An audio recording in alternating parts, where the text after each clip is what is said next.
Okay guys, today we are going to start simple equations. सबसे पहले simple equation से आप क्या समझते हैं?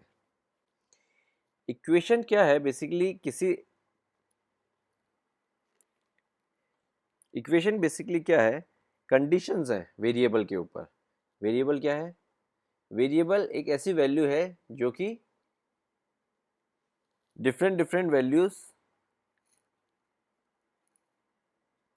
डिफरेंट न्यूमेरिकल वैल्यूज ले सकती है.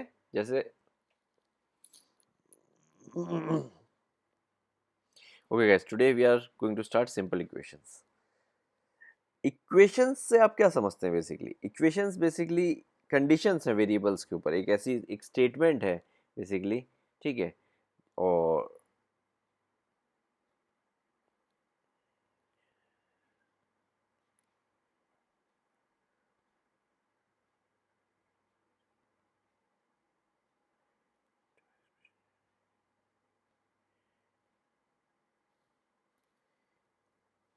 इक्वेशन क्या है? इक्वेशन वेरिएबल के ऊपर कंडीशंस है. एक मैथमेटिकल स्टेटमेंट टाइप है, ठीक है, जिसमें इक्वल टू के लेफ्ट हैंड साइड कुछ होता है, इक्वल टू के राइट हैंड साइड कुछ होता है, और लेफ्ट हैंड साइड और राइट हैंड साइड इक्वल रखते हैं और फिर उसको सॉल्व करते हैं. तो उसके अंदर जो वेरिएबल पार्ट होता है उसकी कुछ वैल्यू निकल के आती है.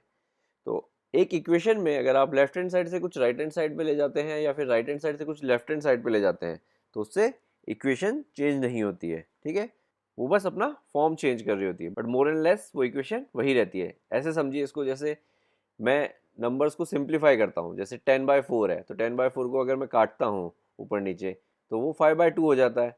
तो वो फ्रैक्शन वही है, 10/4 इज इक्वल टू 5/2, ठीक है. बट पहले 10/4 था, अब 5/2 हो गया, तो उसने बस अपना फॉर्म चेंज कर लिया, वो सिंपलर फॉर्म में आ गया है. उसी तरह से इक्वेशन में अगर आप लेफ्ट हैंड साइड से राइट हैंड साइड में ले जाते हैं या फिर राइट हैंड साइड से लेफ्ट हैंड साइड में लाते हैं तो more and less equation change नहीं होती. और इस तरीके से अपन उसको सिंप्लीफाई करके वेरिएबल की कुछ वैल्यू निकालते हैं, ठीक है.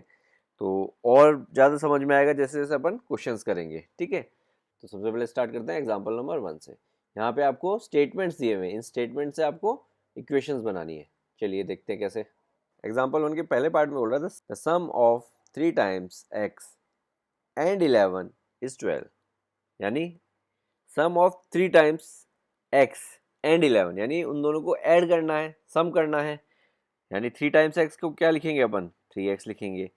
और किसके साथ सम करना है इसका? 11 के साथ सम करना है. तो आगे क्या बोलता है? Is 32.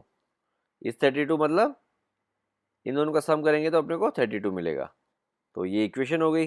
The sum of 3 times x and 11 is 32, ठीक है. तो इस इंग्लिश वाले स्टेटमेंट को मैंने मैथमेटिकल फॉर्म में लिख दिया. क्लियर है? चलिए सेकंड करते हैं. सेकंड में बोल रहा है if you subtract 5 from 6 times a number you get 7.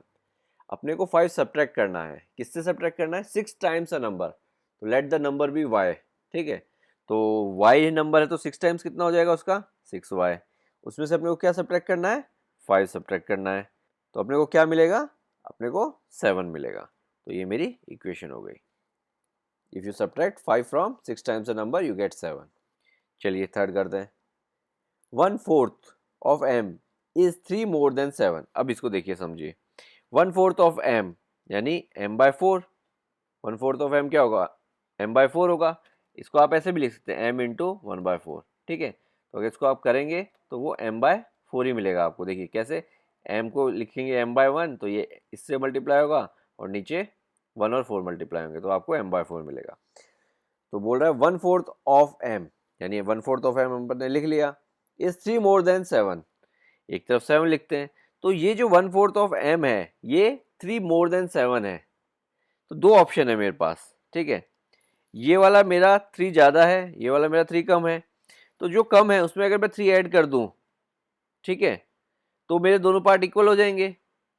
या फिर मैं क्या करूं, जो ज़्यादा है उसमें से मैं 3 सब्ट्रैक्ट कर दूं तो भी मेरे दोनों पार्ट इक्वल हो जाएंगे, ठीक है. तो आप इसको इस तरह से भी लिख सकते हैं और आप इसको m/4 इक्वल टू 7+3 ऐसे भी लिख सकते हैं, ठीक है. दोनों ही चीज़ें करेक्ट हैं. चलिए फोर्थ पार्ट करते हैं.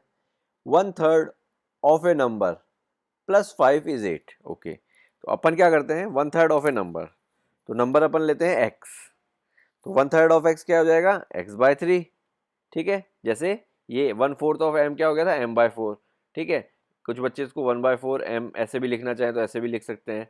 तो अगर 1/3 ऑफ x लिखना है तो 1/3 x ऐसे भी लिख सकते हैं, वरना सबसे बेस्ट ये है। तो अपन ने लिख लिया x/3, तो 1/3 ऑफ ए नंबर +5, यानी +5 करेंगे अब इसमें, इक्वल्स टू 8, तो ये आपकी इक्वेशन बन गई। ठीक है, तो ये चारों पार्ट कंप्लीट। ये अभी अपने को इक्वेशन सॉल्व नहीं करनी, अपने को सिर्फ अभी इक्वेशन बनाना सीखना है। चलिए पिक करते हैं एग्जाम्पल नंबर 2। एग्जाम्पल नंबर 2 में अपने को क्या करना है, इक्वेशंस अपने को गिवन है, अपने को उनको स्टेटमेंट में कन्वर्ट करना है। ठीक है, तो देखिए x-5 इक्वल्स टू 9। तो देखिए सबसे सिंपल तो मैं कह सकता हूँ subtract 5 from a number to get 9, और अगर इसको दूसरे तरीके से कुछ कहना हो तो मैं ये भी कह सकता हूँ number x is 5 more than 9।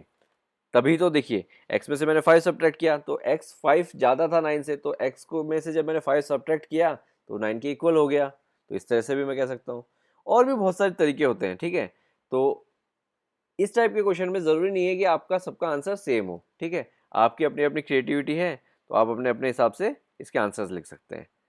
तो अब इस वाले केस में देखिए मैं कह सकता हूँ 5 टाइम ए नंबर इज 20। इस वाले केस में मैं कह सकता हूँ the sum of 3 times x and 7 is 1, यानी x का 3 टाइम्स और 7 को सम करने पे मुझे 1 मिलेगा। और फोर्थ पार्ट के लिए कह सकता हूँ मैं 1/5 ऑफ ए नंबर -2 इज 8। तो इसके अलावा भी आप अपने हिसाब से स्टेटमेंट्स बना सकते हैं जो कि इस इक्वेशन को सेटिस्फाई करें या इस इक्वेशन को रिप्रेजेंट करें। तो चलिए पिक करते हैं एग्जाम्पल नंबर 3। एग्जाम्पल 3 में आपको बोल रहा है Raju's father age is 5 year more than 3 times Raju's age. तो सबसे पहले तो एक चीज़ देखिए, एक तो राजू के फादर की एज के बारे में बात कर रहा है तो मैं इसको लिखता हूँ RF, और एक राजू की एज के बारे में बात कर रहा है तो मैं इसको लिखता हूँ R। ठीक है, तो क्या बोल रहा है राजू के फादर की एज 5 साल ज़्यादा है राजू की जितनी एज है उसके 3 टाइम्स से। तो सपोज कीजिए मैं मानता हूँ कि राजू की प्रेजेंट एज x है, मैं लिखूंगा let the present age of Raju be x। तो 3 times of Raju age will be 3x। अब जो उसके फादर की एज है वो राजू की जो 3 टाइम्स एज है उससे 5 ज़्यादा है। ठीक है, और अपने को राजू के फादर की एज कितनी दे रखी है, 44 दे रखी है। तो राजू के फादर की एज क्या है, 44, जो कि 3x से 5 ईयर्स ज़्यादा है। तो अब देखिए ये वाला पोर्शन ज़्यादा है और ये वाला पोर्शन कम है, तो या तो मैं ज़्यादा में से कुछ कम कर दूँ तो दोनों बराबर हो जाएंगे। ठीक है, तो एक इक्वेशन ऐसे बन सकती है 44 - 5 = 3x। और दूसरा तरीका क्या होता है दोनों चीज़ को बराबर करने का, यहाँ पे उसकी फादर की एज 44 है, राजू की एज 3x है, ये अब ज़्यादा है ये वाली कम है, तो कम वाले में मैं ऐड कर दूँ तो वो ज़्यादा के बराबर हो जाएगा। तो ये 3x + 5 = 44, मैं ऐसे भी लिख सकता हूँ 3x + 5 = 44। ठीक है, तो दोनों तरीके से आप इक्वेशन बना सकते हैं। चलिए पिक करते हैं एग्जाम्पल नंबर 4। तो देखिए क्वेश्चन नंबर 4 में आपको बोल रहा है shopkeeper sells mango in 2 types of boxes, 1 small and 1 large. तो स्मॉल बॉक्स को मैं बोलता हूँ BS और लार्ज बॉक्स को मैं बोलता हूँ BL। ठीक है, BS मतलब बॉक्स स्मॉल, BL मतलब box large. Large box contain as many as 8 small boxes plus 4 loose mangoes. यानी जो मेरा लार्ज बॉक्स है, ठीक है, जो मेरा लार्ज बॉक्स है उसके अंदर जो मेरे स्मॉल बॉक्स हैं, वैसे मैं स्मॉल बॉक्स 8 स्मॉल बॉक्स में उस लार्ज बॉक्स में रख सकता हूँ।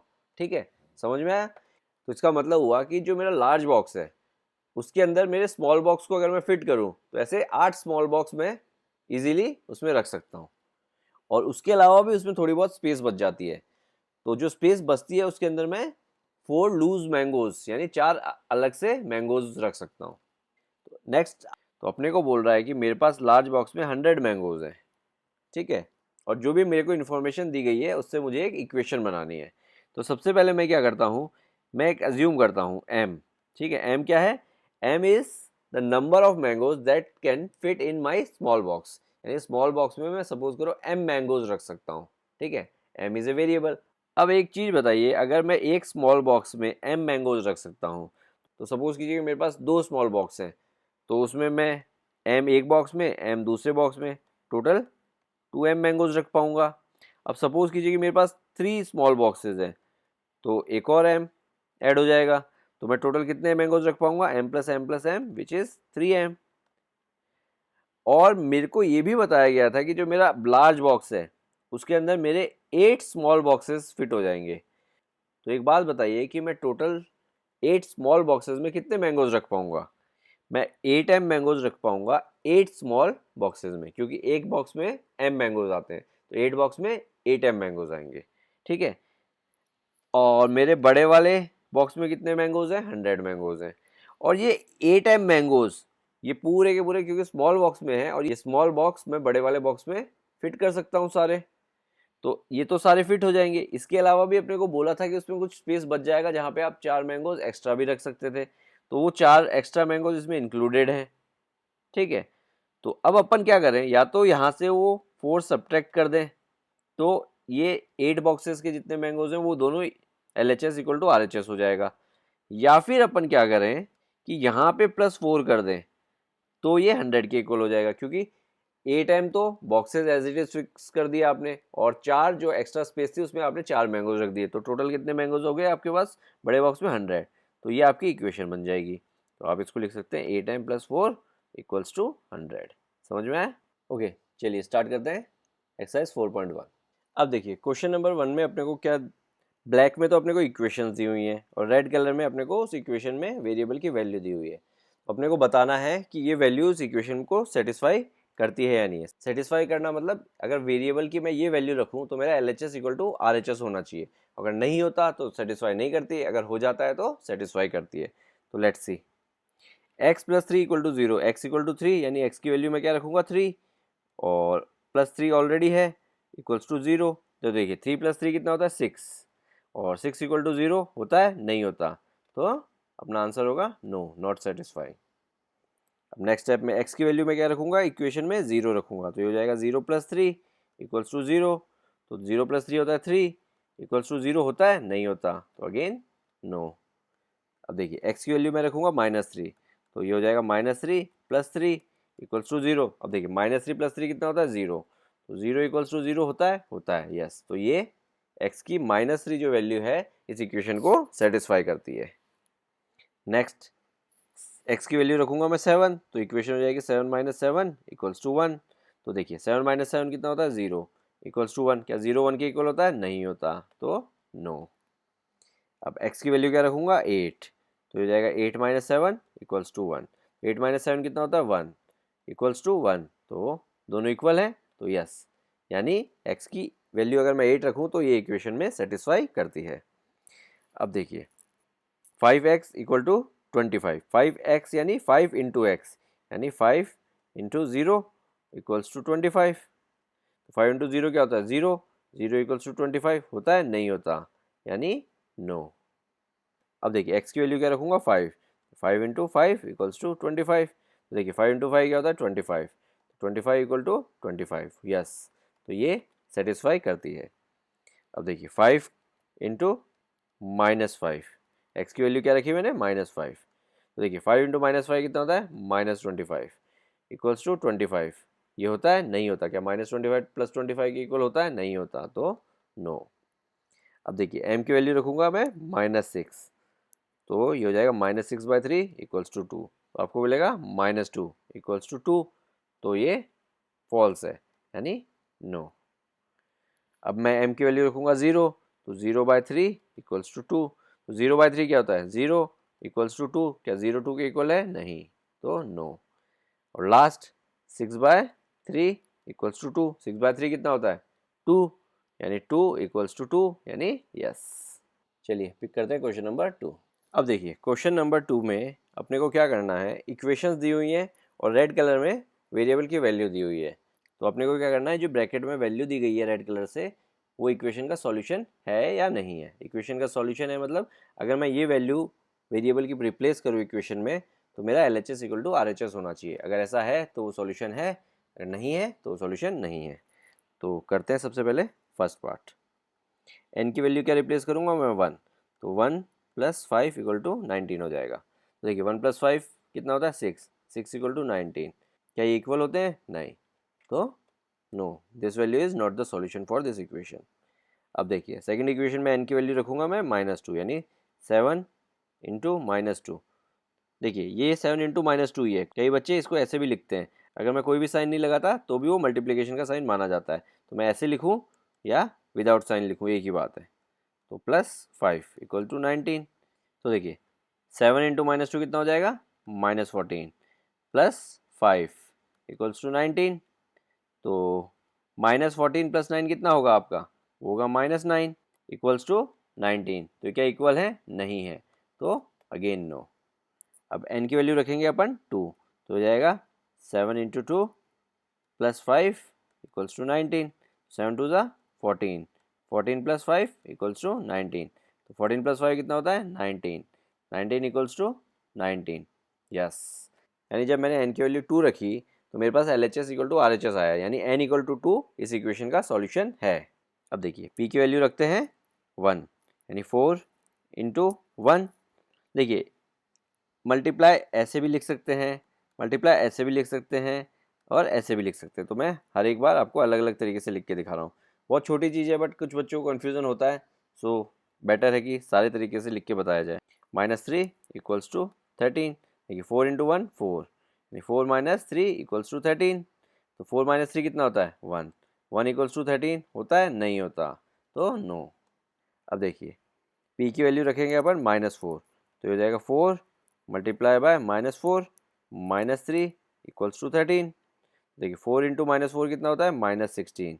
-16 -3 इक्वल्स टू 13। देखिए -16 - 3 कितना होगा, -19 इक्वल्स टू 13। होगा ये, नहीं होगा, यानी नो। अब लास्ट पार्ट, p की वैल्यू रखेंगे 0, यानी 4 इंटू 0 -3 इक्वल्स टू 13। तो 4 इंटू 0 0, 0 - 3 इक्वल्स टू 13। तो 0 - 3 कितना होता है, -3 इक्वल्स टू 13, यानी नहीं, तो नो। चलिए पिक करते हैं क्वेश्चन नंबर 3। देखिए क्वेश्चन नंबर 3 में आपको इक्वेशन को सॉल्व करना है by trial and error method.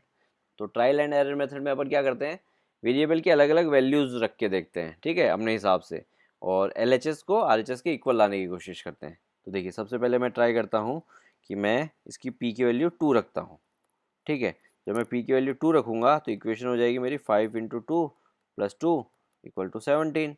5 into 2 कितना होता है, 10। 10 + 2 इक्वल टू 17।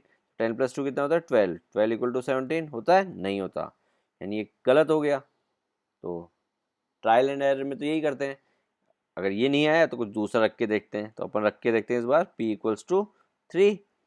तो देखिए p इक्वल्स टू 3 रखेंगे तो क्या हो जाएगा, 5 इंटू 3 + 2 इक्वल्स टू 17। अब देखिए कई बच्चे 3 + 2 कर देते हैं पहले, ऐसा कभी नहीं होता, बॉड मास लगाना पड़ता है। बॉड मास यानी पहले ब्रैकेट ओपन, फिर डिवाइड, फिर मल्टीप्लाई, फिर एडिशन, फिर सब्ट्रैक्शन। पहले मल्टीप्लाई 5 इंटू 3 15, 15 + 2 इक्वल टू 17। 15 + 2 कितना होता है, 17। 17 इक्वल टू 17, यानी p की वैल्यू जब मैंने 3 रखी तो मुझे LHS इक्वल टू RHS मिल गया, ठीक है। तो my answer will be p equals to 3। अब देखिए सेकंड पार्ट करते हैं। m की मैं क्या वैल्यू रखूँ कि मुझे उसमें से 14 सब्ट्रैक्ट करने पे 4 मिले। तो मैं m की वैल्यू ट्राई करता हूँ, 5 रखता हूँ मैं। m इक्वल्स टू 5, तो ये हो जाएगा 3 इंटू 5 -14 इक्वल्स टू 4। देखिए 3 इंटू 5 15, 15 - 14 इक्वल्स टू 4, यानी 1 इक्वल्स टू 4, नो, यानी 5 रखने से तो काम नहीं बना। चलो एक काम करते हैं, कुछ और रख के देखते हैं, 6 रख के देखते हैं, ठीक है। तो 6 रखते हैं तो 3 इंटू 6 -14 इक्वल्स टू 4। 6 3 ज़ा 18, 18 - 14 इक्वल्स टू 4। 18 - 14 कितना होता है, 4। 4 इक्वल्स टू 4, यानी ये LHS इक्वल टू RHS आ गया। तो मेरा आंसर क्या होगा, m इक्वल टू 6। अगर आपकी कैलकुलेशन स्पीड है तो आप हिट एंड ट्रायल में डायरेक्ट सही वैल्यू पे भी पहुंच सकते हैं। ऐसा नहीं है कि आपको पहले 5 रख के देखना है या 6 रख के देखना है। अगर आप इक्वेशन को देखते हैं और उसको समझ सकते हैं कि हाँ यहाँ पे क्या वैल्यू रखने से चांसेस ज़्यादा हैं, तो उस हिसाब से आप अपनी स्पीड के हिसाब से जितना जल्दी आंसर निकाल सकते हैं। ओके, पिक करते हैं क्वेश्चन नंबर 4। क्वेश्चन नंबर 4 में स्टेटमेंट से आपको इक्वेशन बनानी है। ईजी है, मैं फटाफट आपके लिए बना देता हूँ। The sum of numbers x and 4 is 9। Sum of numbers x and 4 यानी x + 4 इज 9, इज 9 यानी इक्वल्स टू 9, ठीक है। Second, 2 subtracted from y is 8। 2 subtracted from y मतलब y में से सब्ट्रैक्ट हुआ है, तो पहले क्या आएगा, y, y minus 2 equals to 8. Third, 10 times a is 70, यानी a का 10 टाइम्स यानी 10a किसके बराबर है, 70 के बराबर है. Fourth, the number b divide by 5 gives you 6. तो अगर मैं b को 5 से डिवाइड करूंगा तो मुझे क्या देगा, 6 देगा. Fifth, 3/4 of t is 15. 3/4 of t यानी 3/4 इंटू t इज 15 यानी equals to 15. Six part, 7 times m यानी 7m, आगे बोलता है प्लस 7 गेट्स यू 77 यानी plus 7 equals to 77. Seventh part, 1/4 of a number x minus 4 यानी 1/4 ऑफ ए नंबर x यानी x/4 minus 4 gives you 4 यानी equals to 4. Question number 8, if you take away 6 from 6 times y यानी 6 time y में से अगर मैं 6 निकाल दूं यानी 6y माइनस 6 यू गेट 60 यानी equal to 60. Ninth, if you add 3 to 1/3 of z यानी 1/3 ऑफ z क्या होगा, z/3. If you add 3 to this यानी प्लस 3 यू गेट 30 यानी इक्वल्स टू 30. चलिए पिक करते हैं क्वेश्चन नंबर 5. क्वेश्चन नंबर 5 में आपको स्टेटमेंट्स बनाने हैं इक्वेशन से. तो मैंने आपके लिए ऑलरेडी लिख दिए हैं. मैं एक आपको एक्सप्लेन कर देता हूँ. देखिए p + 4 = 15 यानी sum of p and 4 is 15 यानी p और 4 को ऐड करेंगे तो 15 मिलेगा. ठीक है. 7 सब्ट्रैक्टेड फ्रॉम m इज 3 यानी m में से 7 सब्ट्रैक्ट करेंगे तो आपको 3 मिलेगा. 2m = 7 यानी twice A number m is 7 यानी ट्वाइस ए नंबर m यानी 2m इज 7 यानी 2m = 7.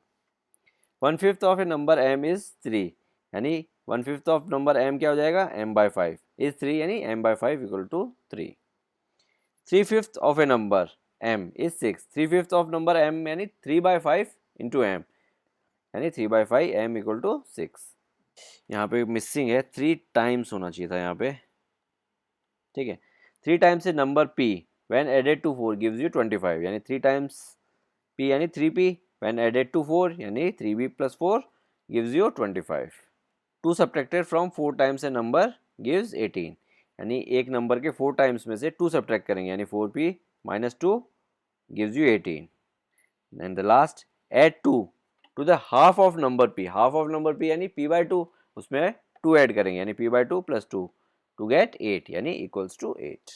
क्लियर है. चलिए पिक करते हैं question number 6. Okay, question number 6 का फर्स्ट पार्ट करते हैं. Irfan says that he has 7 marbles more than 5 times the marble Pramit has. यानी इरफान एक तरफ लिख लेते हैं, प्रमित एक तरफ लिख लेते हैं.